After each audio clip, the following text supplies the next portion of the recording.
देखिए बच्चों, हम अवकलन की सीरीज चला रहे थे, डिफरेंशिएशन की सीरीज चला रहे थे। तो डिफरेंशिएशन से रिलेटेड हमने 6 वीडियो अपलोड कर दिए हैं। आज हम इसका 7वां वीडियो लेकर आए हैं, जिसमें हम आपको प्राचल समीकरणों के अवकलन कैसे करते हैं वो सिखाएंगे। तो सबसे पहले आपको जानने की आवश्यकता है कि भाई प्राचल समीकरण क्या होते हैं, प्राचल समीकरण क्या होते हैं, पैरामीट्रिक इक्वेशन क्या होते हैं, ये आपको जानना जरूरी है। तो जब x और y के मान किसी तीसरी चर राशि के रूप में दिए होते हैं तो उस तीसरी चर को प्राचलिक चर बोलते हैं और ऐसे समीकरणों को प्राचल समीकरण कहते हैं। फिर से, जब x और y के मान किसी थर्ड वेरिएबल्स के फॉर्म में दिए हों, तीसरे चर के रूप में दिए हों, जैसे साइन थीटा, y का मान cos थीटा, तो x और y के मान दोनों के दोनों थीटा के पदों में दिए हैं।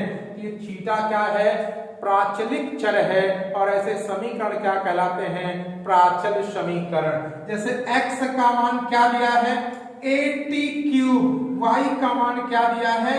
BT square. तो x का मान t के पदों में है, y का मान t के पदों में है, तो t प्राचल चर हुआ और ऐसे समीकरण क्या हुए? प्राचलिक समीकरण। तो अब हम प्राचलिक समीकरणों के अवकलन करना सीखेंगे। तो देखिए, प्राचलिक समीकरणों के अवकलन करना बेहद आसान है, सिर्फ आप मुझे 2 मिनट ध्यान से सुन लीजिए। मान लीजिए x का मान थीटा के पदों में है, तो मैं x का थीटा के सापेक्ष अवकलन करके dx अपान d थीटा निकाल लूंगा, जो भी आएगा उसे सर्त 1 बना दूंगा। इसी प्रकार y का मान भी थीटा के पदों में है, तो मैं y का थीटा के सापेक्ष अवकलन करके dy बाई डी थीटा निकाल लूंगा, उसे शर्त 2 बना दूंगा। अब मुझे निकालना क्या है? dy बाई dx निकालना है। तो dy बाई डी थीटा में dx अपान d थीटा का जैसे भाग दूंगा तो आप देखेंगे d थीटा से d थीटा कैंसल और dy बाई dx आपको प्राप्त हो जाएगा। बहुत आसान है, बहुत सिंपल है। हम जैसे कुछ एग्जाम्पल करेंगे तो आपकी चीजें और क्लियर होंगी। एक बार फिर से देख लेते हैं। मान लीजिए हमारा प्राचल समीकरण t के पदों में है, तो मैं x का t के सापेक्ष अवकलन करके dx अपान dt ज्ञात कर लूंगा।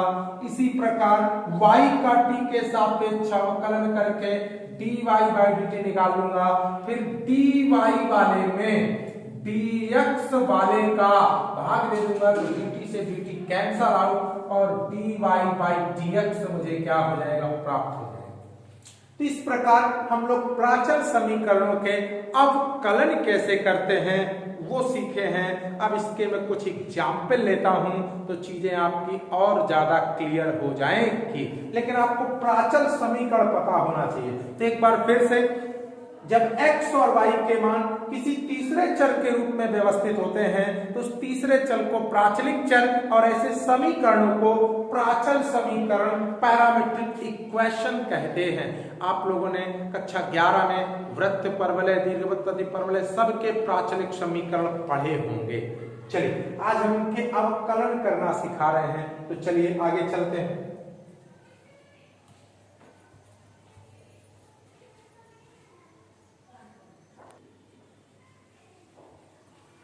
तो देखिए बेटा, एक न्यूमेरिकल लेता हूं मैं।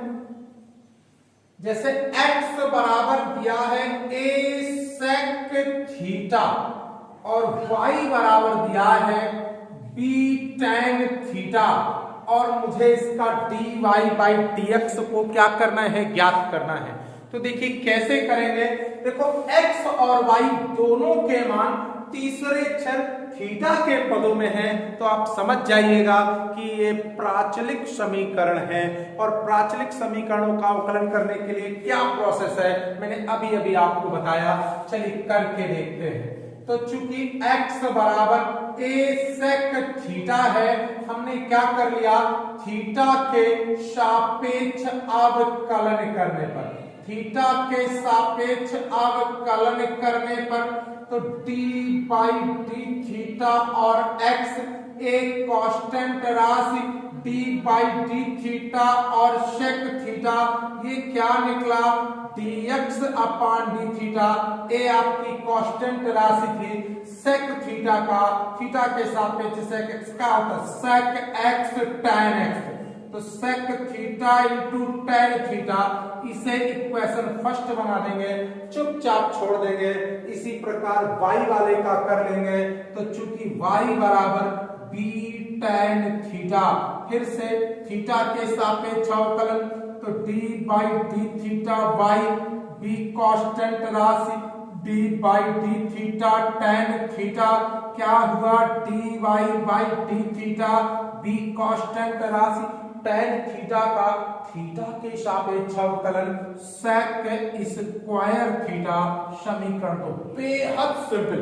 अब आपको करना क्या है, कुछ नहीं, dy वाले में dx अपान का क्या दे देना है भाग, तो समीकरण काहे में 2 में, समीकरण 2 में, समीकरण किसका बेटा 1 का, क्या देने पर, भाग देने पर। याद रखना dy वाले में dx वाले का भाग देना है, तो बताइए क्या है, dy by D theta upon dx upon D theta. dy by D theta की वैल्यू क्या है, b है, और सेक स्क्वायर थीटा है, dx अपान डी थीटा की वैल्यू क्या है, a है, सेक थीटा है, tan थीटा है, डी थीटा से डी थीटा कट गया, dy बाई dx आया, b बटा a, सेक से सेक की घात, तो ऊपर सेक थीटा, नीचे क्या है बेटा tan थीटा। चाहे इतना ही आंसर दे दीजिए, चाहे थोड़ा सा और कैलकुलेट, dy बाई dx बराबर b अपान ए, सेक को 1 अपान cos थीटा, sin थीटा को tan थीटा को sin थीटा बटा cos थीटा, कट गया, dy बाई dx बराबर b अपान ए, sin ऊपर जाएगा cosec थीटा, और ये आपका क्या हो जाएगा आंसर। इस प्रकार यदि आप थोड़ा सा मेहनत करेंगे, थोड़ा सा प्रयास करेंगे, तो ये प्राचल समीकरणों के अवकलन आप बेहद आसानी से कर लेंगे। तो कॉपी कर लीजिए या स्क्रीनशॉट ले लीजिए।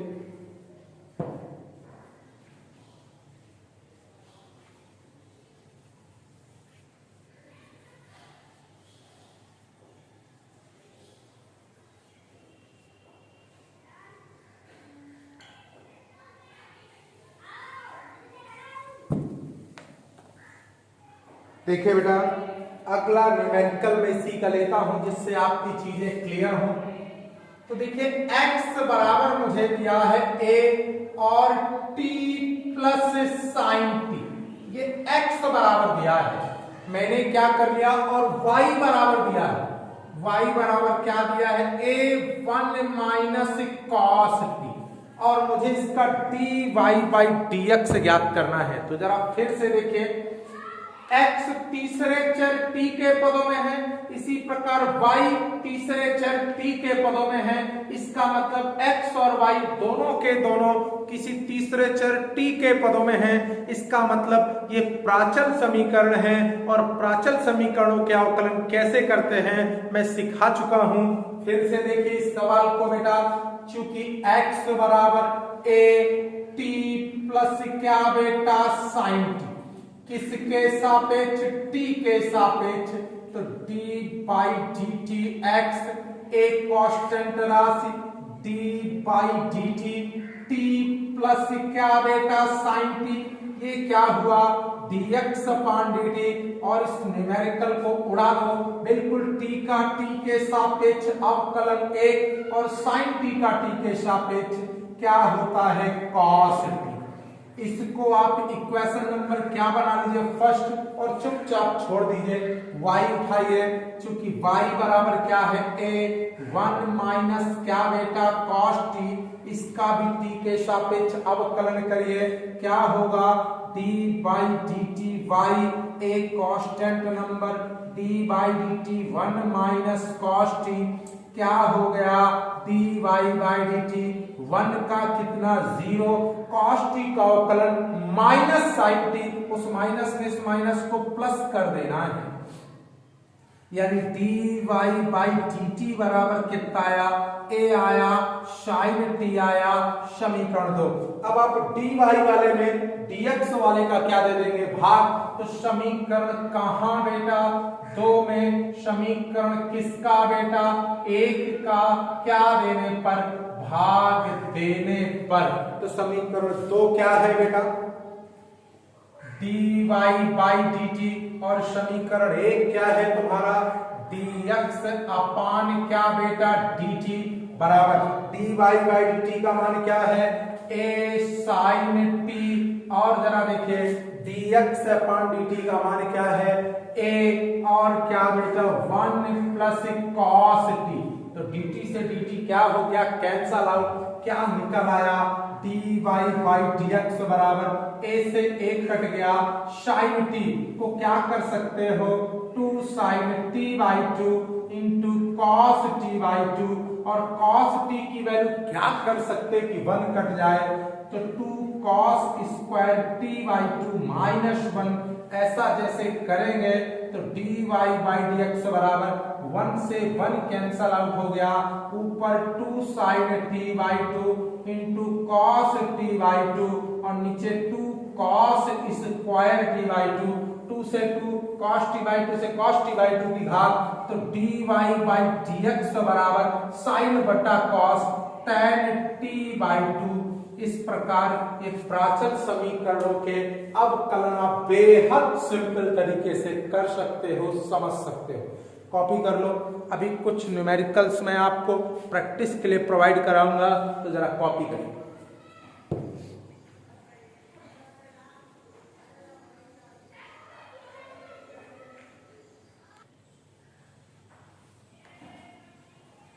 तो देखिए बेटा, ये 2 न्यूमेरिकल्स आपके होमवर्क के लिए दे रहा हूं, काफी इंपॉर्टेंट है, इनको करिएगा।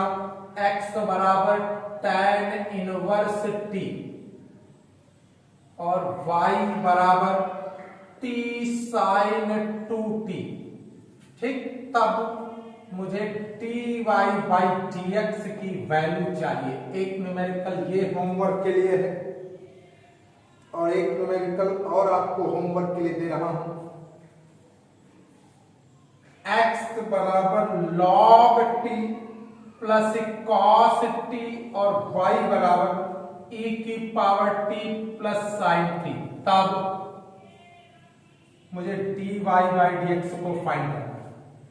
तो ये 2 न्यूमेरिकल आपको घर से करने हैं, ठीक। इनको कॉपी कर लीजिए और ये प्रैक्टिस के तौर पर इनको करिएगा। एक न्यूमेरिकल और कराता हूं, फिर हम इस टॉपिक को भी फिनिश करते हैं।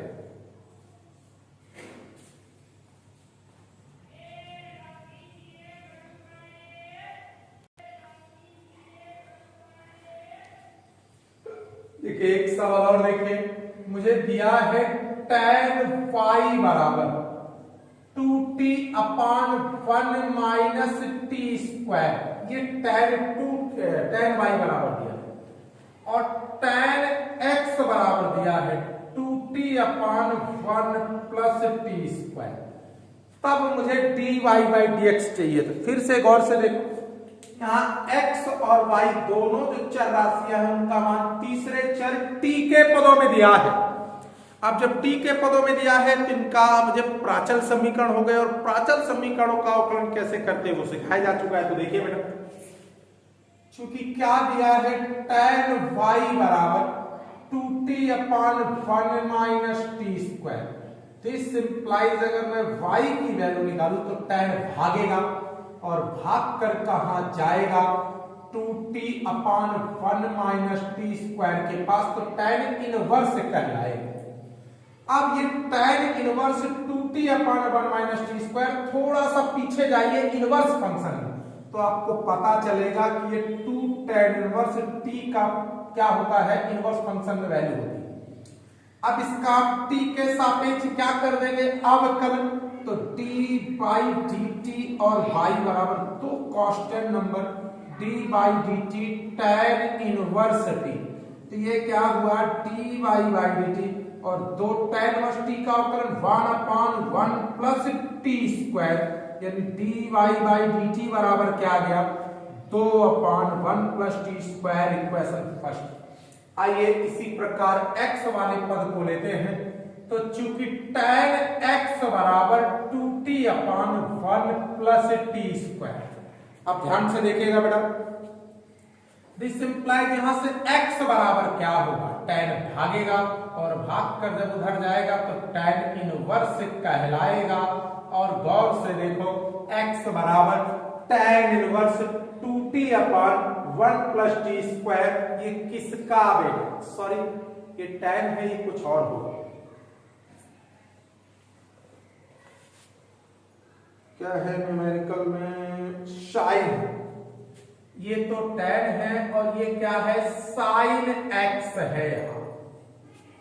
चलिए जब ये आपका साइन x बराबर 2t/1 प्लस टी स्क्वायर है, तो ये जब उधर साइन जाएगा तो क्या कहलाएगा, साइन इनवर्स कहलाएगा। ये यहां से पकड़ में आया क्योंकि tan इनवर्स का वो कोई प्रसार नहीं होता, लेकिन साइन में ये प्रसार होता है। इनवर्स फंक्शन में यह भी किसका मान होता है, 2 tan इनवर्स x का। 2 tan इनवर्स x के असल में 3 वैल्यू होती है। 2 tan इनवर्स x तीनों में प्रसार देता है, साइन में देता है 2x/1 plus x square, cos में देता है 1 माइनस एक्स स्क्वायर 1, और tan में देता है tan inverse 2x/1 minus x square. ये 2 tan इनवर्स x आपके लिए रामबाण का काम करता है।